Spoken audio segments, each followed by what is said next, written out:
Hello बच्चों, आप लोग कैसे हैं? उम्मीद है आप लोग स्वस्थ होंगे। चलिए आज चलते हैं उत्तर प्रदेश बोर्ड परीक्षा महत्वपूर्ण प्रश्न कक्षा 10 हिंदी व्याकरण।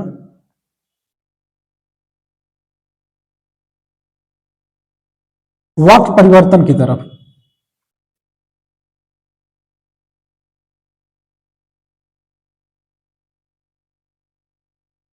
वाक्य परिवर्तन यानी कि वाक्य परिवर्तन क्या होता है? वाक्य परिवर्तन किसी भी वाक्य को दूसरे वाक्य में परिवर्तन करना। ठीक, किसी भी वाक्य को दूसरे वाक्य में परिवर्तन करना, लेकिन उसमें कुछ बातों का ध्यान रखना बहुत जरूरी होता है।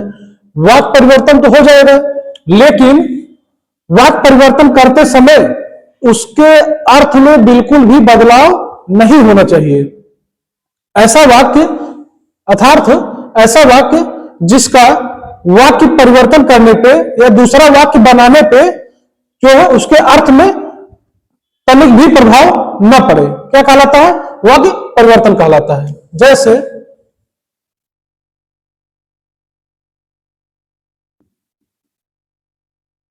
वाक्य परिवर्तन डालो।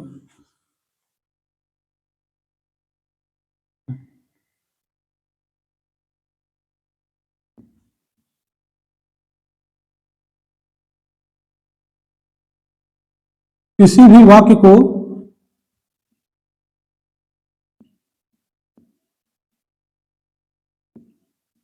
दूसरे वाक्य में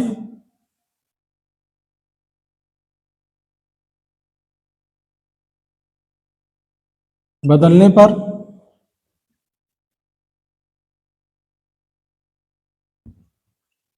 उसके अर्थ में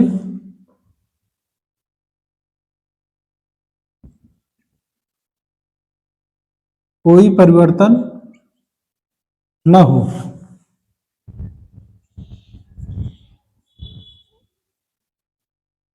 वाक्य परिवर्तन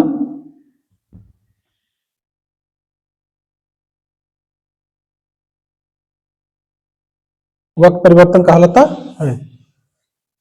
किसी भी वाक्य को दूसरे वाक्य में परिवर्तन या करने में या बदलने पर उसके वाक्य में कोई भी परिवर्तन नहीं होता है, उसके अर्थ में कोई भी परिवर्तन नहीं होता है, क्या कहलाता है? वाक्य परिवर्तन कहलाता है। जैसे सरल वाक्य को मिश्रित वाक्य में हम लोग बदलते हैं। सरल वाक्य को मिश्रित वाक्य में,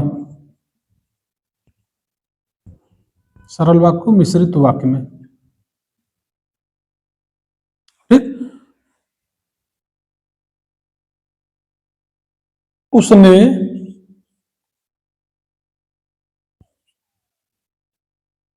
अपने मित्र का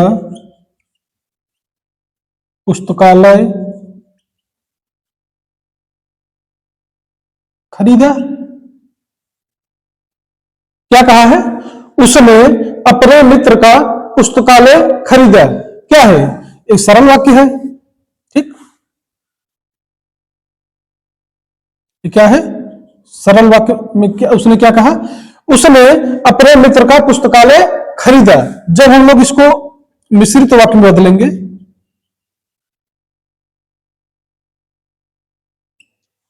तब इसको किस तरह से लिख सकते हैं? उसने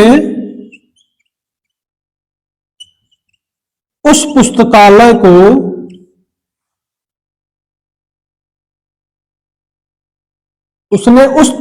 को खरीदा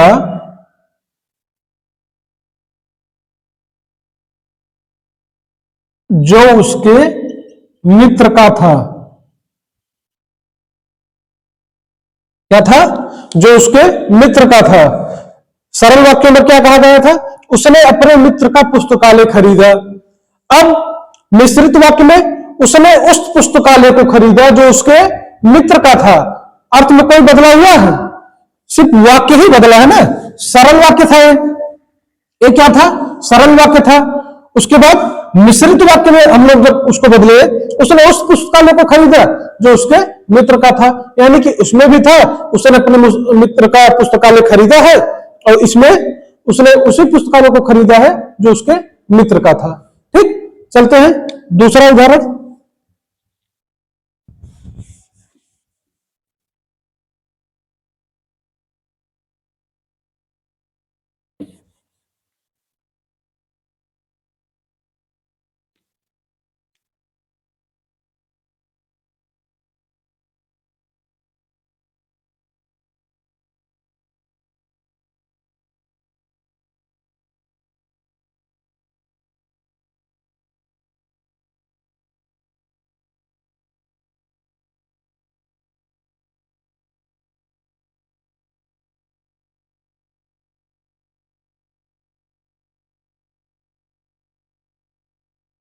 अच्छे लड़के क्या होते हैं?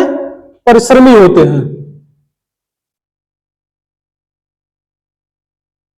ठीक, ये भी है, अच्छे लड़के परिश्रमी होते हैं, तो उसको हम लोग क्या करते हैं? मिश्रित वाक्य में बदलते हैं।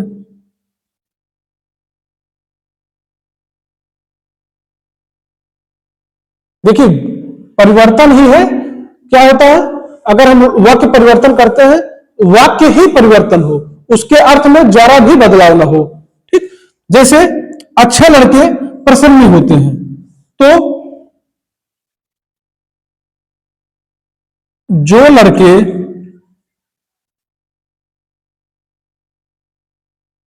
अच्छे होते हैं वह प्रसन्न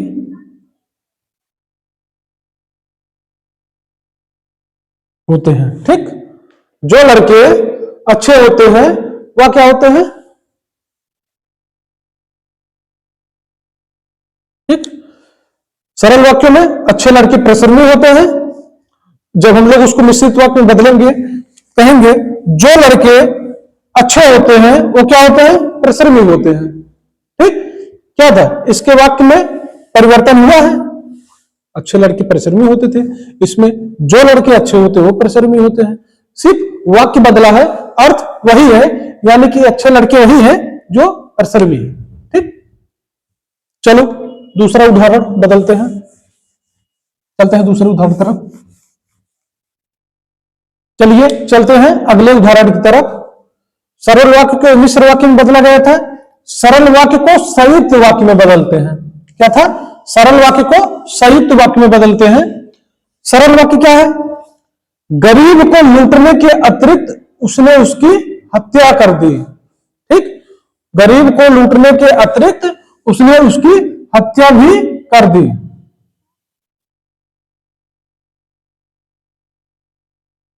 ठीक, गरीब को लूटने के अतिरिक्त उसने उसकी हत्या भी कर दी। अब इसको संयुक्त वाक्य में जब बदलेंगे तो कैसे लिखेंगे? उसने न केवल गरीब को लूटा बल्कि, संयुक्त वाक्य बल क्या है ना, बल्कि उसकी हत्या भी कर दी। उसने न गरीब को लूटा बल्कि उसके साथ क्या किया? उसकी हत्या भी कर दी। ठीक, ये क्या था? सरल वाक्य को संयुक्त वाक्य में बदलना। चलिए एक उदाहरण और देख लेते हैं सरल वाक्य में। अस्वस्थ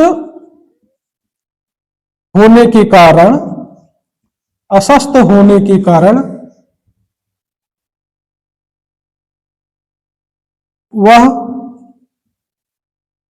परीक्षा में सफल न हो सका। अस्वस्थ होने के कारण वह परीक्षा में सफल न हो सका, इसको संयुक्त वाक्य में बदलते हैं।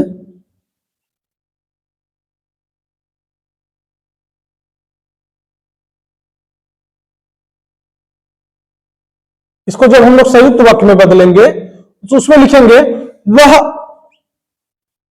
अस्वस्थ था,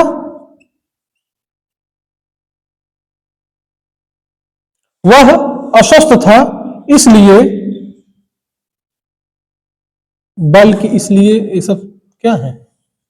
संयुक्त वाक्य में आते हैं। वह अस्वस्थ था इसलिए वह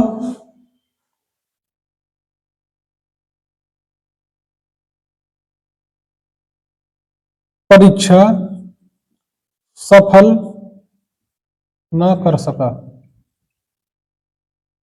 सफल यानी पास से है, ठीक।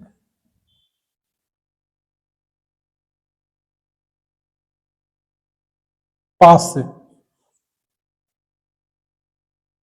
ठीक, क्वालिफाई। अस्वस्थ होने के कारण वह परीक्षा में पास ना हो सका या सफल ना हो सका, ठीक। उसको जब हम लोग संयुक्त वाक्य में बदलेंगे तो उसको लिखेंगे वह अस्वस्थ था इसलिए वह परीक्षा में सफल ना हो सका या पास ना हो सका। इस तरह से क्या होता है, वाक्य परिवर्तन होता है, ठीक। इसमें क्या होता है, वाक्य तो बदल जाते हैं। पहले सरल वाक्य था, उसके बाद मैंने क्या किया, उसको संयुक्त वाक्य में बदल दिया। पहले सरल वाक्य था, मैंने उसको मिश्र वाक्य में बदल दिया। वाक्य तो बदलता हूं लेकिन उसके अर्थ में तनिक भी बदलाव नहीं होता है। इस तरह के वाक्य को हम क्या कहते हैं, वाक्य परिवर्तन कहते हैं। चलिए अगले उदाहरण की तरफ चलते हैं। उदाहरण की तरफ चलते हैं। मिश्र वाक्य को, ठीक, मिश्र वाक्य को सरल वाक्य में परिवर्तन। अब तक था सरल को मिश्र में परिवर्तित करते थे और सरल को संयुक्त में परिवर्तित करते थे।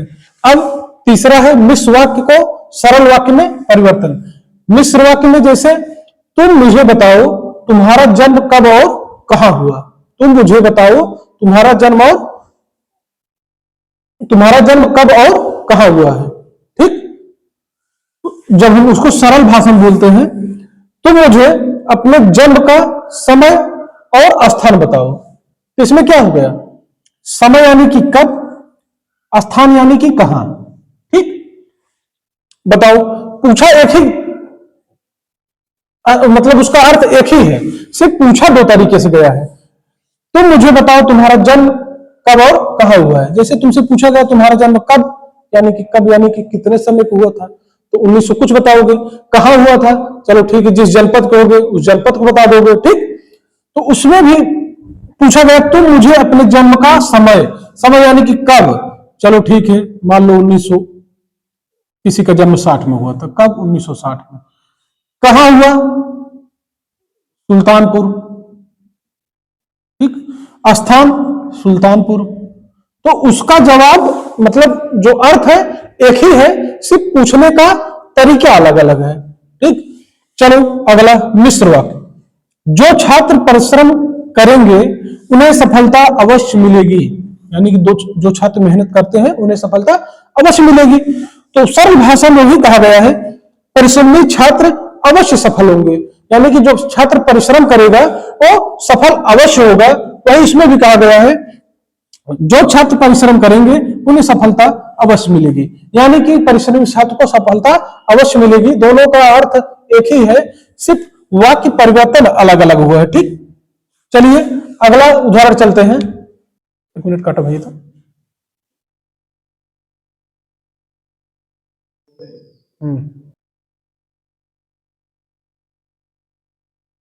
चलिए चलते हैं अगले वाक्य परिवर्तन की तरफ, विधिवाचक से निषेधवाचक परिवर्तन में, ठीक। इससे पहले हम लोग क्या किए थे, सरल वाक्य का मिश्र वाक्य में, सरल वाक्य का संयुक्त वाक्य में, मिश्र वाक्य का सरल वाक्य में। अब चलते हैं विधिवाचक से निषेधवाचक परिवर्तन, ठीक। विधिवाचक से निषेधवाचक। विधिवाचक शब्द कैसे, जैसे वह क्या है, वह मुझसे बड़ा है, क्या है, वह मुझसे बड़ा है। और जब निषेधवाचक की बात करेगा तो क्या होगा, मैं उससे बड़ा नहीं हूं, यानी कि वह मुझसे बड़ा है, ठीक, और मैं उससे बड़ा नहीं हूं। अर्थ एक ही निकलता है ना, अर्थ एक ही है, सिर्फ वाक्य परिवर्तन है, ठीक। क्या है, सिर्फ वाक्य में परिवर्तन हुआ है, वाक्य बदलता रहेगा, अर्थ एक ही रहेगा। उस प्रकार के शब्द को या वाक्य को हम क्या कहेंगे, वाक्य परिवर्तन कहते हैं। विशेष यही बात याद रखना है कि किसी भी हाल में वाक्य परिवर्तन करते समय उसके अर्थ में तनिक भी परिवर्तन ना हो। जो पहले वाक्य था, जो उसका अर्थ है, वो सेकेंड वाक्य जब बनेगा उसका अर्थ सेम ही होना चाहिए, अर्थ में बिल्कुल परिवर्तन ना हो। जैसे इसमें देखो, वह मुझसे बड़ा है, ठीक, वह मुझसे बड़ा है, ठीक, वह मुझसे बड़ा है लेकिन मैं उससे बड़ा नहीं हूं, मतलब अर्थ निकलता है कि वह मुझसे हर हाल में बड़ा है, ठीक। वह मुझसे हर हाल में बड़ा है, यानी कि सिर्फ वाक्य परिवर्तन हुआ है, अर्थ में बिल्कुल बदलाव नहीं हुआ है। चलिए अब इसके चलते हैं इसके कुछ उदाहरण की तरफ, जो आने वाले क्वेश्चन में पूछा गया है। पूरा वाक्य का स्वरूप और वाक्य परिवर्तन से रिलेटेड जो क्वेश्चन पूछे गए हैं, इसके बाद उसको हल करा। चलिए चलते हैं कुछ उदाहरण की तरफ, जो आने वाले परीक्षाओं में बहुत ही जरूरी है। सबसे पहले, भाषा की सबसे छोटी इकाई क्या है? भाषा की सबसे छोटी इकाई क्या है? क्या होता है? अक्षर। इससे पहले मैंने क्लास में बताया भी है, भाषा की सबसे छोटी इकाई अक्षर होता है। अक्षरों के समूह से जो बनता है, क्या बनता है? अक्षरों के समूह से जोड़ से क्या बनता है? शब्द, और शब्दों से वाक्य बनता है। ठीक, बताया भी था। भाषा की सबसे छोटी इकाई क्या होता है? अक्षर होता है। अक्षरों के समूह से शब्द, और शब्दों के समूह से वाक्य बनता है। चलिए, वाक्य के तत्व, वाक्य के कितने तत्व हैं? 4 हैं। अगर भाग की बात की जाए, खंड की, तो 2 होते हैं। ठीक, लेकिन अगर जहां तत्व की बात करें तो वहां 4 होते हैं। सार्थकता, जिज्ञासा, सन्निधिता और पदक्रम। ठीक, चलिए अगला, वाक्य के अंग। वाक्य के कितने अंग हैं? 2, उद्देश्य और विधेय। उद्देश्य किसे कहते थे और विधेय किसे कहते थे? जिसके बारे में कुछ कहा जाए, कौन था? उद्देश्य था। और जिसके बारे में कुछ कहा जाए, उद्देश्य रहता था। और विधेय, जो कार्य हुआ है किसके द्वारा, जो मतलब उद्देश्य के द्वारा जो कार्य किया गया, वो क्या था? विधेय था। चलो, शब्दों का व्यवस्थित क्रम कहलाता है। शब्दों का व्यवस्थित क्रम कहलाता है, क्या कहलाता है? पदक्रम। मैंने बताया था वाक्य के तत्व 4 होते थे, जिसमें पदक्रम क्या था? वाक्यों का शब्दों का व्यवस्थित क्रम था। यानी कि इस शब्द को उच्चारण करने के बाद दूसरे शब्द को उच्चारण करने में पढ़ने की भी समय न लगे, वो क्या कहलाता था? पदक्रम कहलाता था। यानी कि एक के बाद एक, यानी कि अगर मैं जा रहा हूं, मैं जा रहा हूं, ये तो वाक्य हुआ। पहले अक्षरों के समूह से बना शब्द, शब्दों के समूह से बना वाक्य। अब मैं जा रहा हूं, यानी कि मैं जा रहा हूं। अभी मैं कहूं मैं, उसके बाद कुछ देर बाद जा, तो ठीक है या नहीं? ठीक है ना? एक क्या हुआ? व्यवस्थित क्रम नहीं हुआ। ठीक, व्यवस्थित क्रम का मतलब है कि मैं जा रहा हूं, मतलब आने वाले शब्द को बोलने में पहले की भी समय न लगना, क्या है? व्यवस्थित क्रम है। ठीक, वो क्या कहलाता है? पदक्रम कहलाता है। जिसके विषय में कुछ कहा जाए, अभी मैंने बताया था उद्देश्य, यानी कि जिसके विषय में कुछ कहा जाए। और विधेय क्या था? उद्देश्य, जो उद्देश्य के द्वारा जो कार्य किया जाए, वो क्या था? विधेय पद होता है। जिसके विषय में कुछ कहा जाए, उद्देश्य कहलाता है। श्याम पढ़ता है, इस पद में श्याम क्या है? श्याम क्या है? उद्देश्य है। क्योंकि किसके विषय में कहा गया है? श्याम के विषय में कहा गया है। ठीक, श्याम पद पूछा है, तो श्याम पद क्या है? उद्देश्य है। और इसमें विधेय क्या है? पढ़ना। यानी कि श्याम क्या कर रहा है? श्याम पढ़ रहा है। तो जो उद्देश्य के द्वारा किया गया कार्य है, वो क्या है? विधेय होता है। ठीक, रचना के आधार पर वाक्य के भेद। रचना के आधार पर कितने हैं? वाक्य के तत्व 4 हैं, वाक्य के अंग 2 हैं, और रचना के आधार पर वाक्य के 3 भेद होते हैं। ठीक, और अर्थ के आधार पर कितने होते हैं? 8 होते हैं। तो वाक्य के 3 भेद होते हैं। कौन कौन से? सरल वाक्य, संयुक्त वाक्य और मिश्रित। बस इसी के साथ आपकी कक्षाएं समाप्त करते हैं। कल मिलते हैं कुछ उदाहरण के साथ और अगला वाक्य के साथ, अगला चैप्टर वाक्य के साथ। बस आप लोगों को धन्यवाद।